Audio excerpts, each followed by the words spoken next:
Okay, so let's spend a moment on the youngins, because I know that you were the official or are the official sort of love consultant for Match.com. You've got your own site, Chemistry.com. And they came to you for a reason, because they thought there must be some science in helping people connect. Now it's morphed into, yes, there's Tinder, where I'm told you just go for just a hookup. There's Bumble, which my colleague here tells me that's where you go and only the woman can invite the date. And then there is Hinge, where it's not just a Tinder. It's like, it can be anything, but she swears she's just going on there for dates and potential relationships. But there's a whole thought behind, like, what do you put on there? What are you looking? How do you find the right person? What are your thoughts on it? Well, first of all, Tinder is not just a hookup site. That's what everybody thinks, and I would have thought so too. But I spoke to the sociologist that used to work with it, and she reported that a good 80% of the people, even on Tinder, are looking for some sort of commitment. So. And I've noticed that, and I've been working with Match. I'm a consultant. I'm not on staff for the last 16 years, and it's remarkable how many people really are looking for some sort of real partnership. Actually, it's not remarkable to me, but I think it's remarkable to the general public. So, anyway, I do study this, and of course, for the last 11 years with Match, I've done an annual study called Singles in America. We do not poll the Match members. This is a national representative sample of singles based on the U.S. Census. And of course, every year I create about 200 questions. We go out and we poll them in a very good place. I come back with thousands of data points and assemble them. But anyway, so here are some of the things that we've been able to discover about that profile for your colleague here. Number one, apparently about 6 pictures of you is a good idea. Now, I don't know about Hinge, how many they let you have or whatever, but the bottom line is you want a picture of you that shows your background, what your interests are, maybe another picture of you at work, maybe a picture of you at play, either skiing or throwing a ball or with your dog or whatever. And you really want a good headshot, so make an effort to get a good headshot and also a good whole figure shot. We are built to look for certain kinds of people. And so you want to be careful about those things and be honest, for God's sake.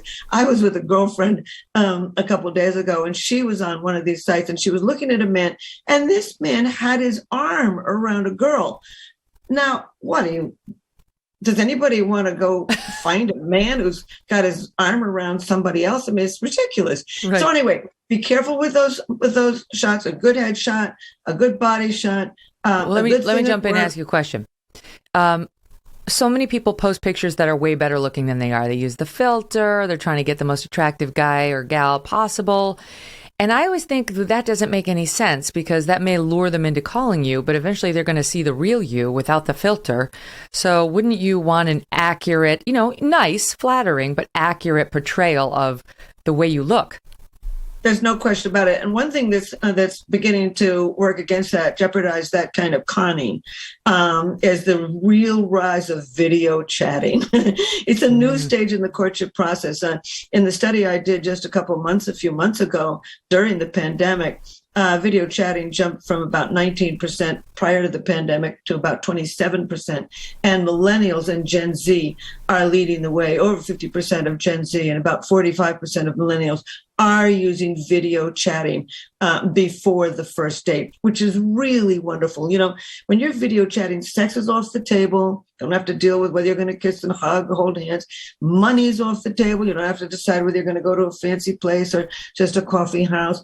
And what they're reporting is that they're having more meaningful conversations, more honesty and transparency, more self-disclosure, and that's men as well as women, less interested in what you're looking like. We'll always be interested in what somebody looks like. I mean, we are a walking billboard of who we are, and what you look like does say some things about you, but they're much more interested now in whether you are fully employed and financially stable. So bottom line is this thing of fancy photos that are not real you. They may well be a part of the past and not the future. And now really but all you've shown is your insecurity, which is not really what you want to lead with. Yeah, I will say, though, that, I mean, people hate it when I say this, and courtship is really not about honesty. It's about winning. And it's amazing. I've watched 40,000 people lie to me.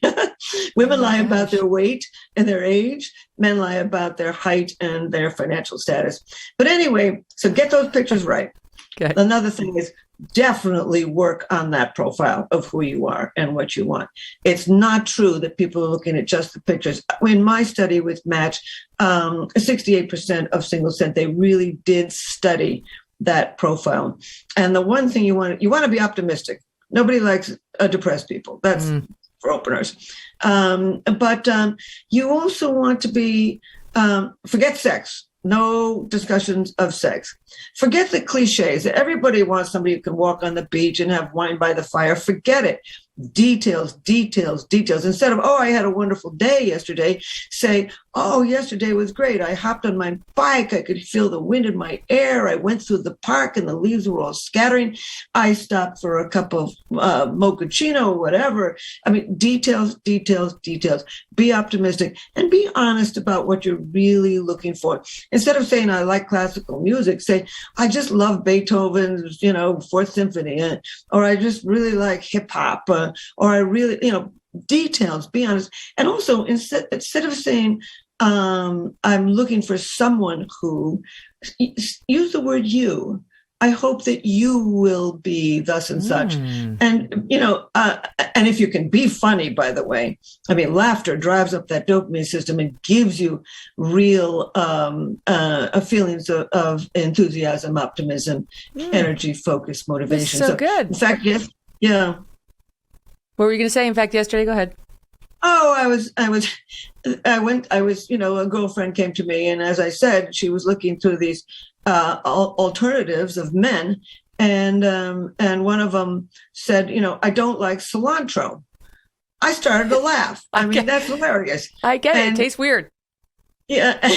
And she said, well, I do like cilantro. And so maybe it's not going to be a good match. And I said, give me a break, man. You can work this through, He's trying to give you a chuckle. Yeah, exactly. And I said to her, tell her, right back, I love cilantro. Do you think this can work? Maybe we should try it. Something that's clever that perks their energy. But you know what? There's two problems with the internet dating. There's nothing wrong with these sites. All they are is introducing sites. That's all they do is introduce you. But the problem is they're so new that we don't know how to use them. And the first big problem, and tell your colleague, is don't binge. The problem is that the brain can only cope with about 5 to 9 options. We're not built for a million different options.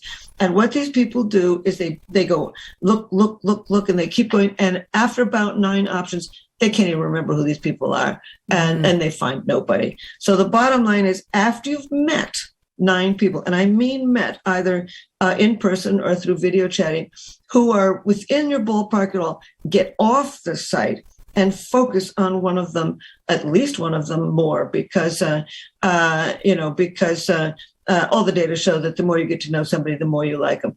That's number 1. Don't binge. Number 2, think of reasons to say yes.